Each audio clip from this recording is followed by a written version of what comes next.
Hello and welcome to the Lounge with Luke Gilfillan. Today we have three local stories for you guys. I know you guys are probably weeping and in excruciating pain over the lack of national and state stories, but I can reassure you. Um, Actually, I can't reassure you. You're just gonna have to deal with the pain.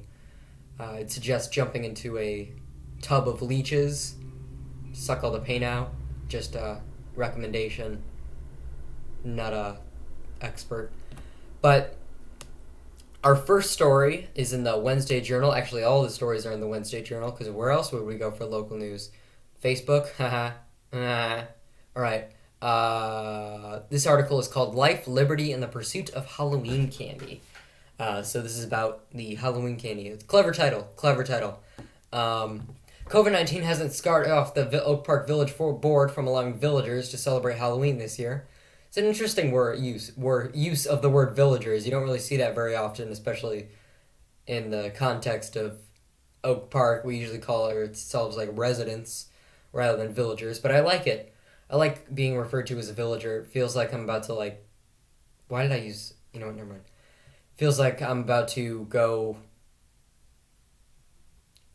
and trade with the local merchant and say like, hey, I got 3 cows for you. Where's my yearly wheat installment? And then they'll give me a big stack of hay, or probably several, looped in, and I'll have to carry it on my back, and I'll have to enlist my 3-year-old child to carry a 60-pound stack of hay. If you can't do it, well, that's what the trough is for, I guess. I'm not really sure what a trough is, but I imagine it's some sort of torture device. The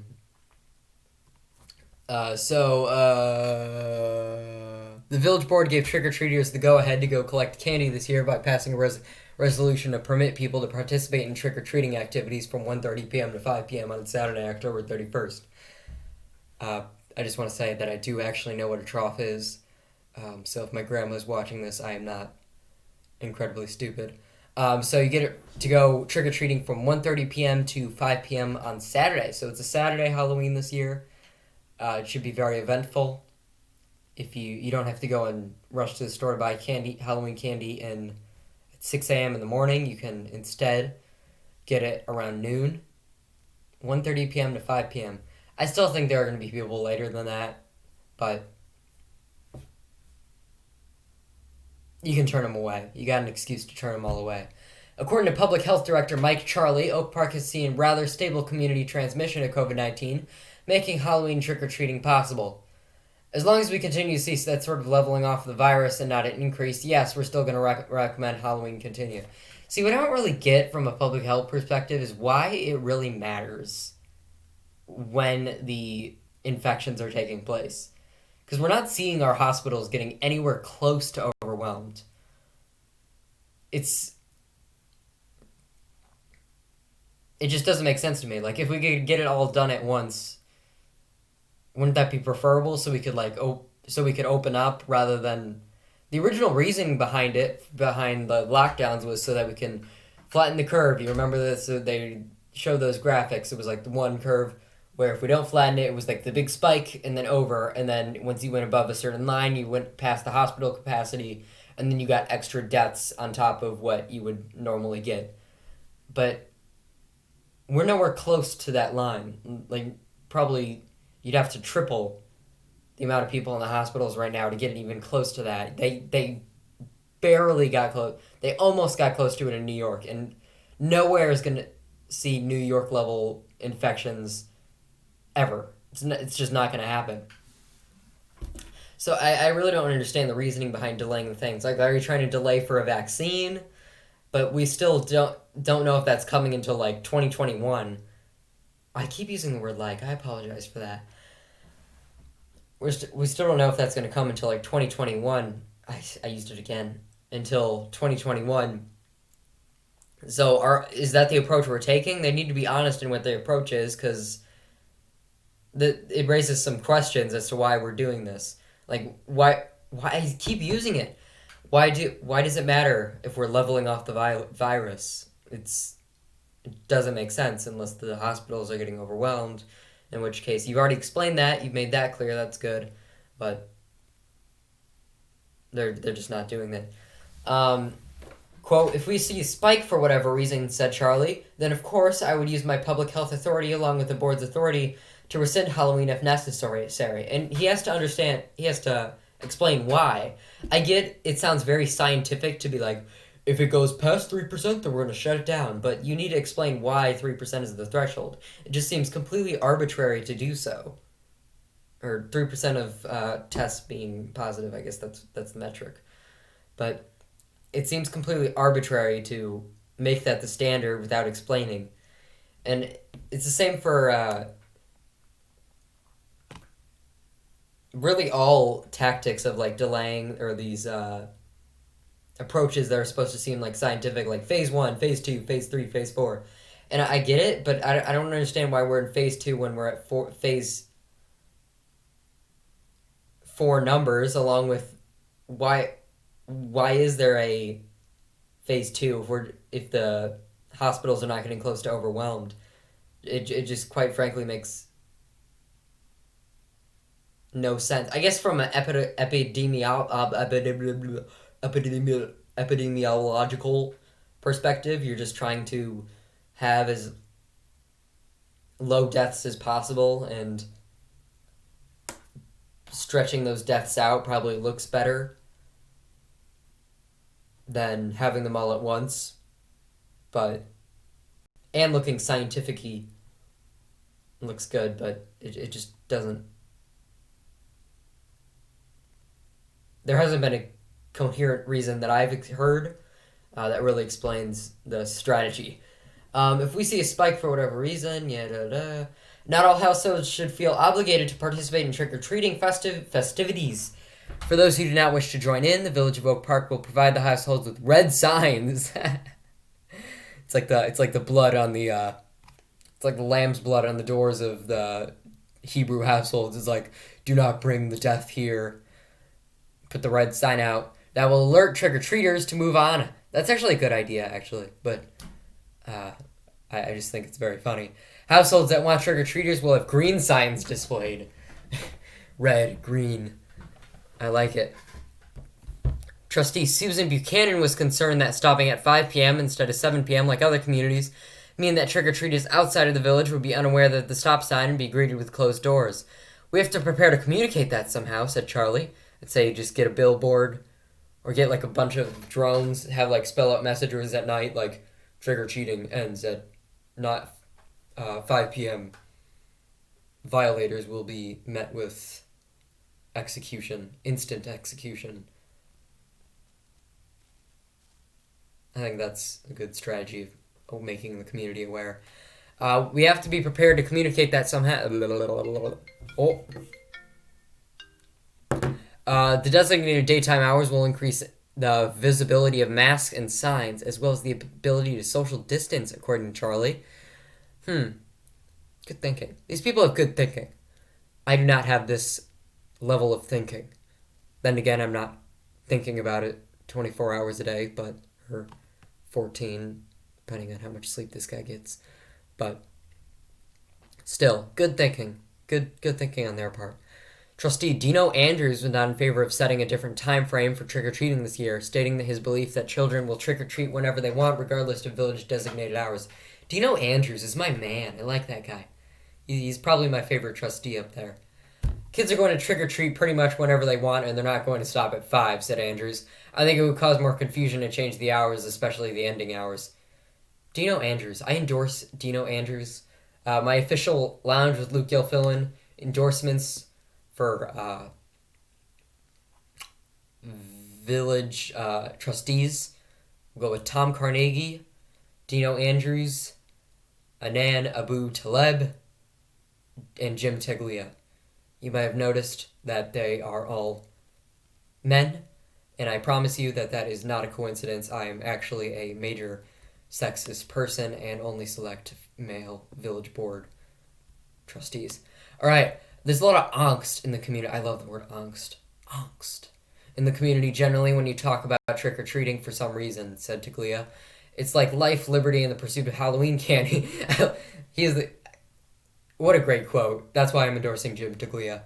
Um,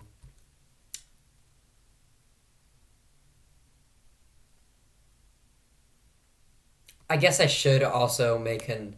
Not that my endorsement matters, but I guess I'll throw Anthony Clark out there because I think he's a good person as an individual.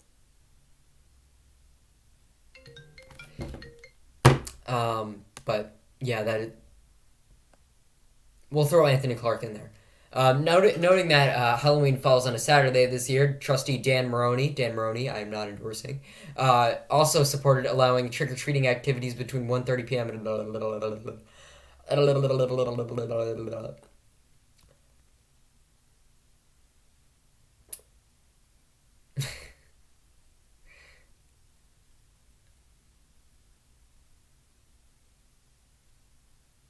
so that's it. That's all that really matters on that story. And now we got a story about District 97's COVID plan. So I believe this is the Oak Park Middle School. Some of them, I don't know. I'm not familiar with the districts. I just know 90, 200, 97, but not 97 so much. But you get what I'm saying. Um, This is by Michael Romaine, our second favorite reporter at the Wednesday Journal. The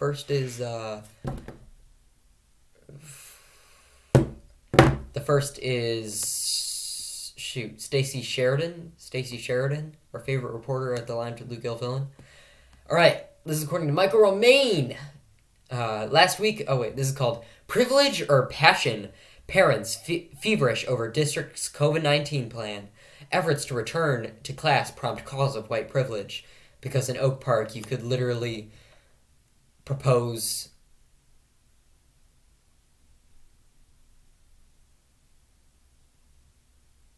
I don't know, giving free pizza to 6-year-olds on Fridays at the local elementary school, and you would definitely hear calls of white privilege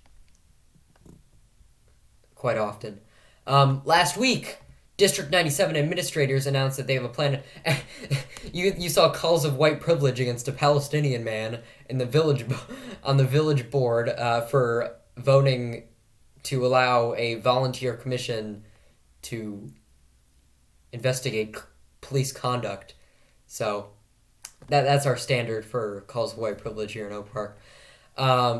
You also saw calls of white privilege because there was a painting in an elementary school that didn't show anything like racist or anything. It just that it was a painting from the 1930s and there were only 2 black people in it out of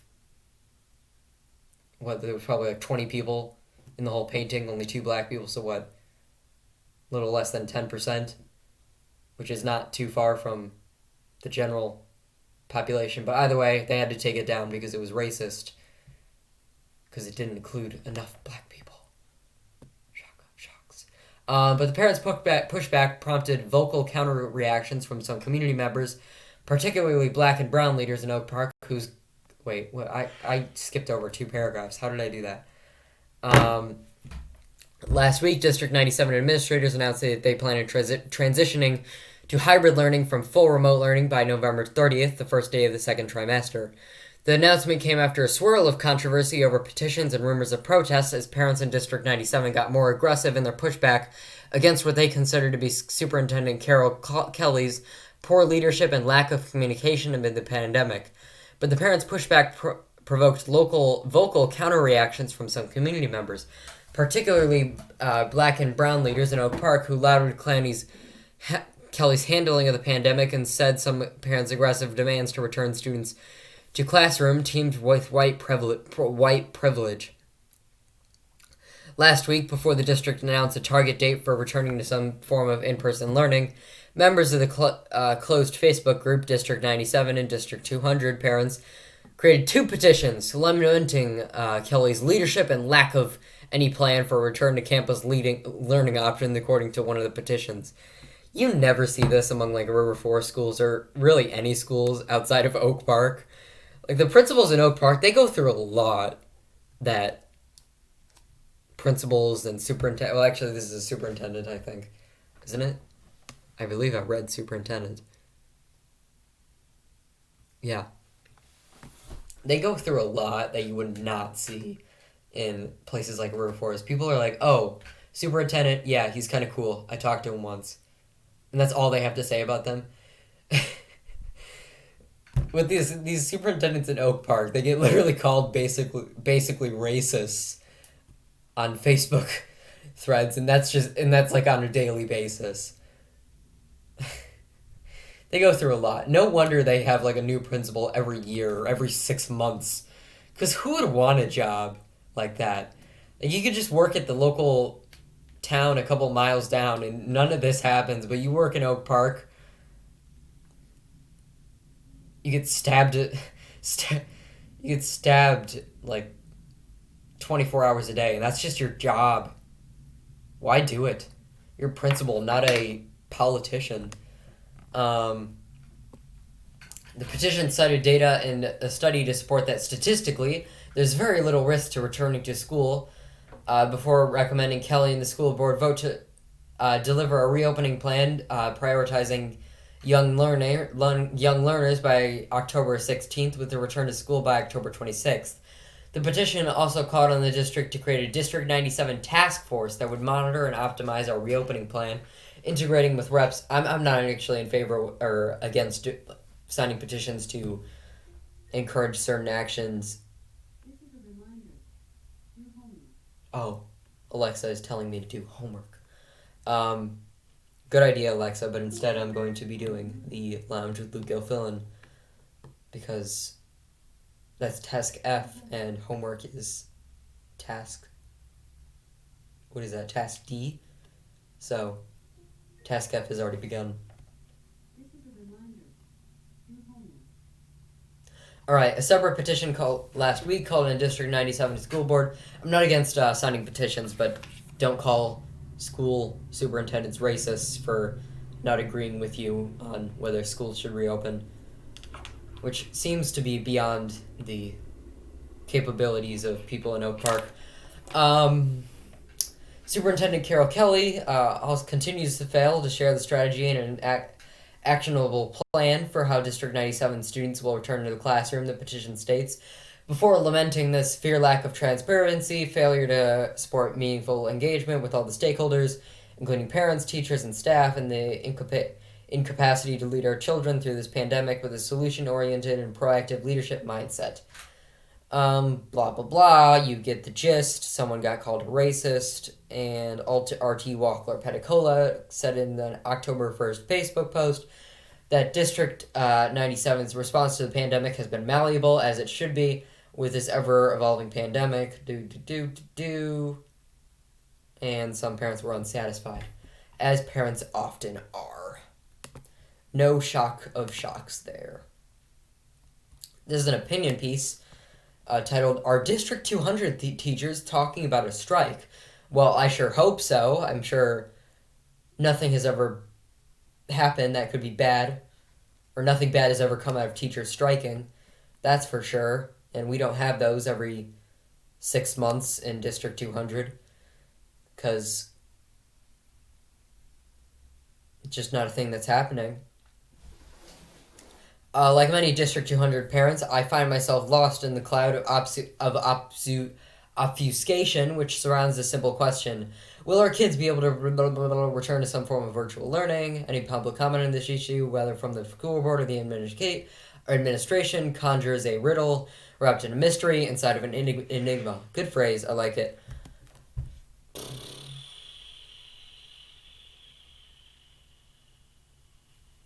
I apologize, I have to text my father.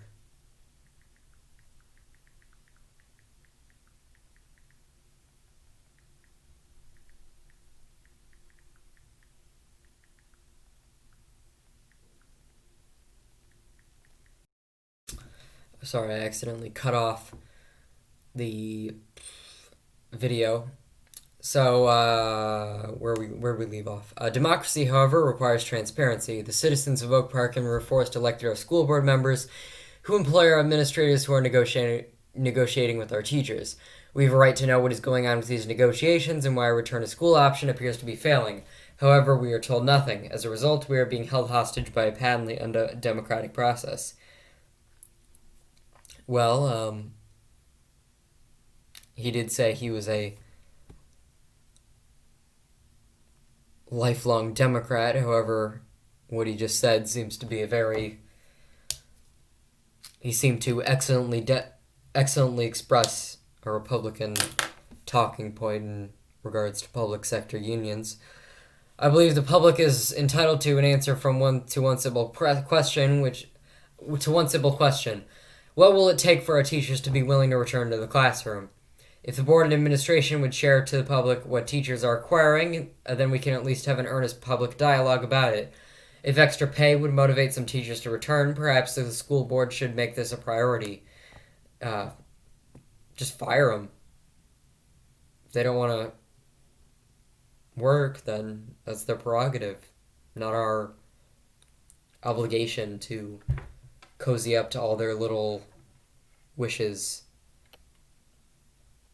We can easily get another teacher from some other school district that maybe doesn't pay their teachers quite as well for half of what we're paying some of our teachers, but there's no reason why we should be paying our teachers extra.